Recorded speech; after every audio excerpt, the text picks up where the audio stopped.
Um bom dia e a paz do Senhor para todos.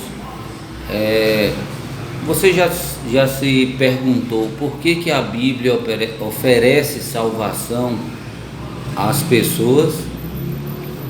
Por exemplo, nós temos aquela passagem lá em Marcos capítulo 16 que diz assim: o Senhor Jesus ordena, dizendo: ide por todo mundo e pregar o evangelho a toda criatura, quem crer e for batizado será salvo, e quem não crer será condenado. Nós temos outra passagem também em Marcos 16, versículo 31 em diante, que o homem pergunta, né: senhores, o que devo fazer para que eu seja salvo? Aí Paulo responde: crê no Senhor Jesus, será salvo tu e tua casa. Então, por que a Bíblia oferece salvação? Mas se oferece salvação, então qual é a minha situação? Por que a humanidade, por que as pessoas precisam de salvação? Por exemplo, a gente vê o exemplo de alguém que precisa de ser salvo. Vamos dar um exemplo aqui. Por exemplo, os salva-vidas, eles ficam lá vendo os banhistas tomando banho na praia, e eles ficam ali atentos para ver se alguém está passando por algum afogamento. Eles vão lá e salvam a vida daquelas pessoas. Inclusive, eles são chamados de salva-vidas. E você vê que a pessoa em que precisa de ser salva, porque a sua vida está em perigo. Mas no nosso caso, por que nós precisamos de salvação? Em primeiro lugar, é preciso voltar lá atrás, acerca do plano inicial de Deus, que pegou o homem, fez o homem, colocou no jardim do Éden, e lá estava para cuidar do jardim do Éden. Mas aí o homem desobedeceu, nós já conhecemos a história. O homem desobedeceu comendo do fruto da árvore que não era para comer, do conhecimento do bem e do mal, e depois disso Deus expulsou o homem do jardim do Éden, e aí amaldiçoou a terra, e agora o homem iria comer do suor do seu rosto, a terra ia produzir espinhos. A gente vai ver lá que aconteceu depois o primeiro homicídio, o Caim matou Abel. Depois chega lá em Noé, a maldade do homem era tanta que Deus resolveu exterminar todo o ser vivo que há na face da terra por causa do pecado. Enfim, a gente vai ver de Gênesis a Apocalipse, e no Antigo Testamento em especial, Deus sempre oferecendo, falando através dos profetas de um Salvador, que esse viria para salvar homens pecadores. Então, Deus tinha o seu plano original, colocar o homem no paraíso, mas aí ele se afastou de Deus, desobedeceu a Deus, e agora ele trabalha no sentido de salvar esse homem. Então, aí a gente vai ver no Antigo Testamento todos os sacrifícios de animais pelos pecados do homem. E ali o que significava aquele sacrifício? O homem desobedecia, pecava, mas agora ele por causa do seu pecado, ele levava o sacrifício, e ali era entendido o quê? Que por causa do seu pecado, era uma vida tinha que ser morta pela desobediência de alguém, para que ele pudesse refletir e ver o que o pecado dele também ocasionou, que foi a morte daquele animalzinho inocente.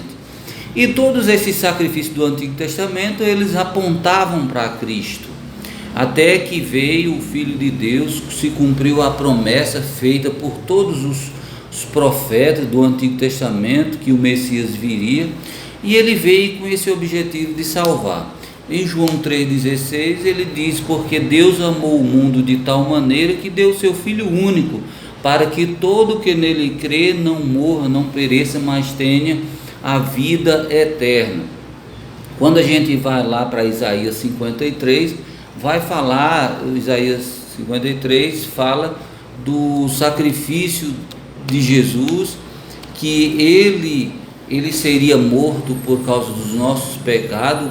Diz assim, que o castigo que nos traz a paz estava sobre ele, e pelas suas pisaduras fomos sarados. Isaías 53 fala acerca do sacrifício de Cristo pelos pecadores. E aí Jesus veio com esse objetivo de salvar o seu povo dos seus pecados, conforme o anjo disse lá em sonho para José. Então, daí para cá, o Evangelho vem sendo pregado, para que, ao crer no Evangelho, as pessoas tivessem a oportunidade de salvação, de vida eterna, para que, crendo no Senhor Jesus, quando ele crê no sacrifício de Cristo, é um sacrifício substitutivo. Ou seja, quem deveria estar lá naquela cruz sendo morto e ainda ir para o inferno, era eu e era você, era toda a humanidade. Mas Cristo tomou o nosso lugar, indo para a cruz, sendo morto. Ele veio com esse objetivo de falar qual era a vontade do Pai para os homens pecadores.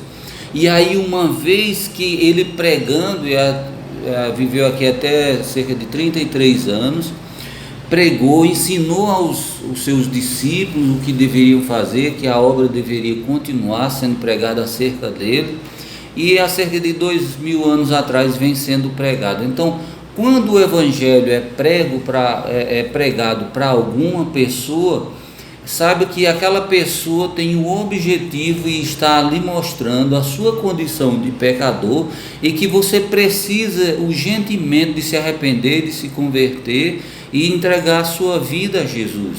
Essa é a mensagem do Evangelho, para que Deus possa trazer você para o plano inicial, que agora você tem esperança, e o seu destino é a vida eterna num paraíso, aonde não vai ter choro e nem ranger de dente, e você vai viver eternamente com o Senhor. E essa é a nossa esperança. Todas as mazelas do pecado, tudo aquilo que nos faz sofrer, que nos faz chorar, que nos causa sofrimento, ali cessará. E embora todas essas coisas ruins que acontecem no mundo nos provoca medo, preocupações, mas quando nós temos essa comunhão, nós temos essa convicção dos ensinamentos de Jesus, aí sim nós passamos até agora esperança de vida eterna. Foi por causa disso que os apóstolos sofreram tanto, e com essa convicção, essa esperança de vida eterna, de estar com o Senhor eternamente, a viver eternamente sem sofrimento. Esse é o plano de salvação que Deus tem para o homem pecador que somos nós. E Jesus morreu para nos dar a vida eterna. João 3,16 diz: porque Deus amou ao mundo, o mundo de homens pecadores, de tal maneira que deu o seu Filho único, para que todo o que nele crê não pereça, não morra, mas tenha a vida eterna.